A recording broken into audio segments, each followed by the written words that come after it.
Existe um programa de televisão que é Brasil Visto de Cima.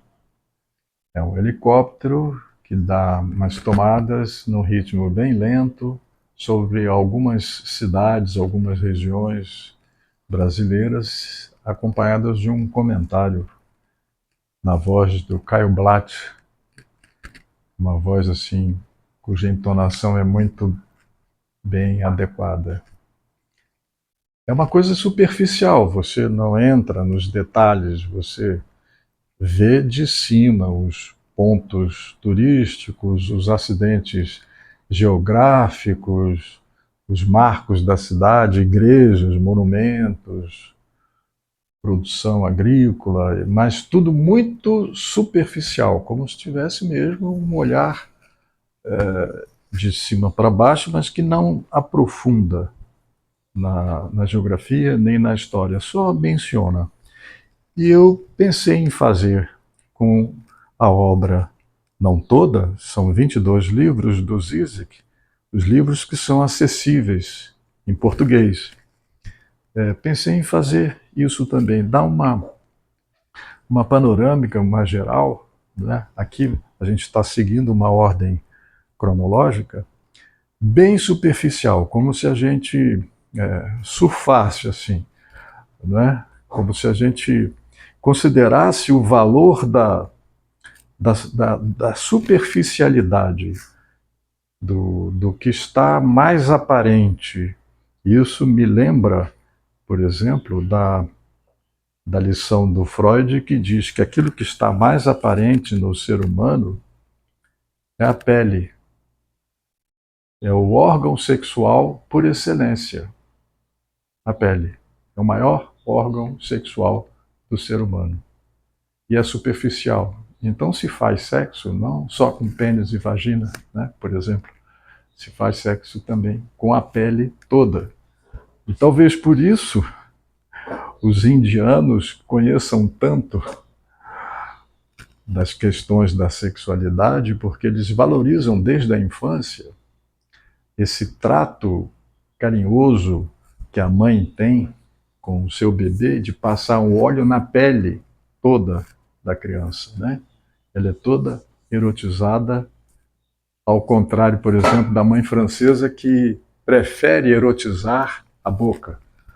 Isso aí já deu pano para manga. Ah, por isso é que os franceses são orais, né? Gostam muito de beber e de falar, e os indianos são mais contemplativos, mais satisfeitos, mais sábios em matéria de sexualidade, porque isso acompanha uma prática, né, milenar, um conhecimento milenar de valorização da pele. Mesmo dentro da psicanálise, né, existe a ideia de um eu pele, algo que envelopa o ser humano, né? O eu como uma espécie de envelope. São coisas muito superficiais, mas que falam da verdade da superfície. A superficialidade não é necessariamente uma tolice de você não se aprofundar, de você achar que a verdade estaria, por exemplo, nas profundezas e não na superfície, e não à tona. Isso foi uma grande subversão do Lacan, quando ele diz: não, o inconsciente não é aquilo que está debaixo, como se fosse assim um mistério muito grande, subterrâneo. O inconsciente, segundo Lacan, é o que se diz. O que se diz. Está à flor da pele, está fora, se é para estar em algum lugar. Né? Então, eu acho esses títulos muito sugestivos e a minha ideia é de suscitar alguma curiosidade nos leitores simplesmente pelos seus títulos. Né? Aqui, por exemplo, na estreia dele nas publicações brasileiras, né, o mais sublime dos histéricos, Hegel com Lacan. Mostrar o quanto essa mistura é inédita, o quanto Lacan é hegeliano e o quanto Hegel é lacaniano. Aqui a questão da ideologia. Isso aqui é o 88, esse é de 92. Eles não sabem o que fazem. Isso prenuncia a razão cínica. Eles sabem o que fazem, mas mesmo assim fazem. Em 2009, não, 3, Bem-vindo ao Deserto do Real. Essa noção tão instigante que está para além da realidade, segundo o ensino do Lacan. O absoluto frágil, a indicação de que Deus sofre também.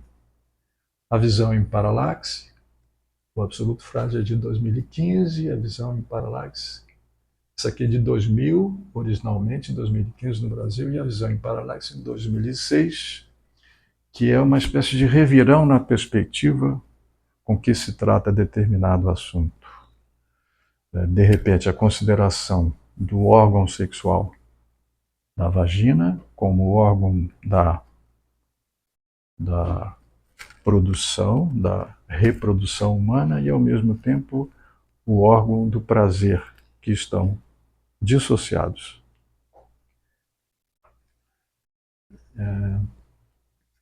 Aqui eu, numa viagem a Buenos Aires, encontrei essa publicação do Zizek sobre uma leitura que ele faz, como ler Lacan.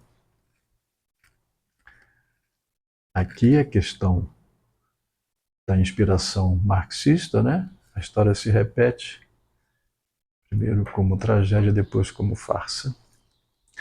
Aqui é uma coragem muito grande de reeditar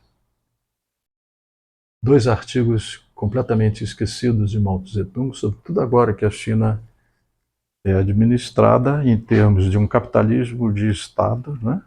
Administrada por um partido comunista, mas que de relações de produção ainda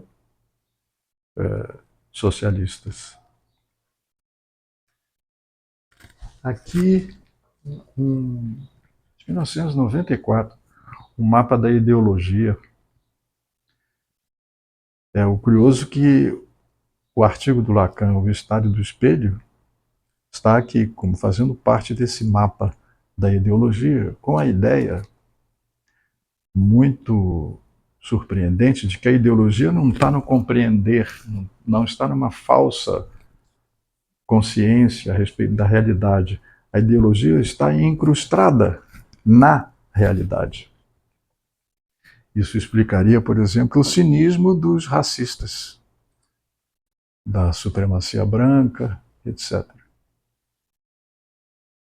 Aqui em 2004, arriscar o impossível, o reconhecimento de um certo fracasso da esquerda no projeto socialista e a abertura para a ação, ainda que não se saiba muito qual seria o seu momento propício e o que resultaria daí.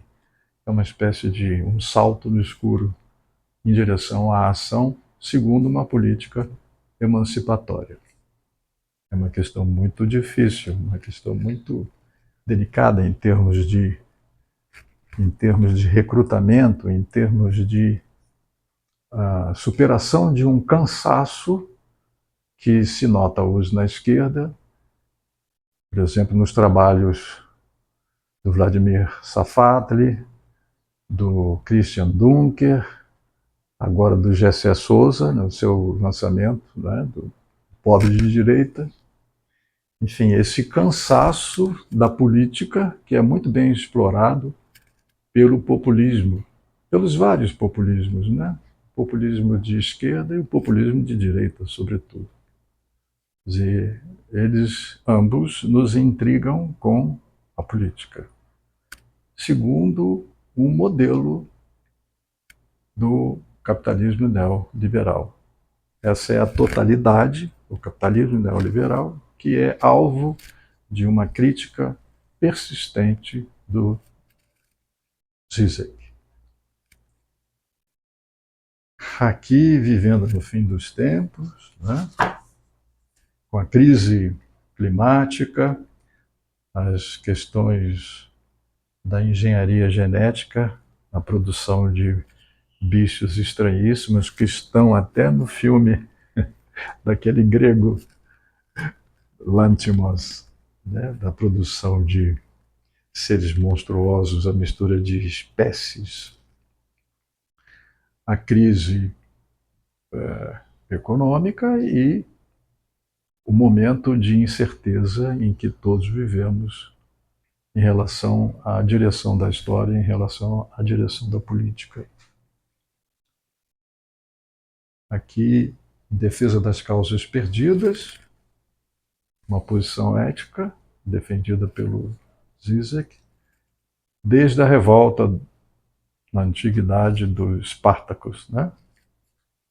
E todas as tentativas sucessivas de defesa de algo que nunca chega a uma vitória, enfim, nunca chega aos objetivos planejados, o que me faz lembrar de uma frase do Marx, que diz que o homem muda, transforma a realidade, mas não do jeito que ele quer. Tem alguma coisa na própria realidade que faz com que as mudanças não sejam exatamente aquelas desejadas, planejadas, esperadas pela ação humana. Aqui um ensaio sobre cinema moderno. Ele já tem até um vídeo muito interessante em que ele diz que o cinema é a arte perversa por excelência, porque não se limita a mostrar como há o desejo entre os seres humanos, mas vai além, no sentido de querer, pretender ensinar como se deve desejar. Por isso é que ele chama de uma arte perversa por excelência. Aqui os impasses da política, desde a ideia do fim da história até o fim do capitalismo, considerado na sua etapa tardia. Toda essa discussão que vem de Hegel, que passa por Fukuyama e desemboca nessa afirmação, o reconhecimento de que o capitalismo é de uma potência extraordinária que incorpora todas as suas críticas, todas as suas denúncias, né? O que me faz lembrar da sugestão, talvez mais do que isso, do Lacan, numa entrevista chamada Televisão, ele diz que o capitalismo vai finalmente implodir porque funciona muito bem, cada vez melhor. E isso vai num ritmo cada vez mais acelerado e isso conduzirá a uma implosão, uma autodestruição. Isso é uma perspectiva. Outra perspectiva seria que se os seres humanos adotassem a santidade, que seria um golpe mortal no capitalismo. Isso seria estendido para além dos analistas. A procura da santidade. Aqui a ideia, uma viagem filosófica através de um conceito, o conceito de acontecimento, um conceito de evento. Por exemplo, dois acontecimentos na área da psicanálise, Freud e Lacan.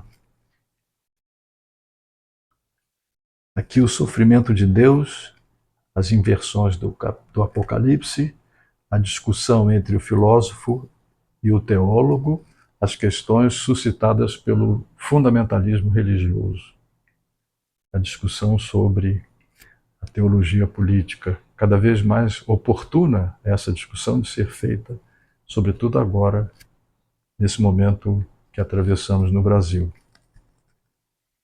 E aqui o amor impiedoso, ou sobre a crença, o exame dos fundamentos da nossa razão, que não se apoia simplesmente nela mesma, mas se apoia numa crença. Essa crença é que é posta em discussão.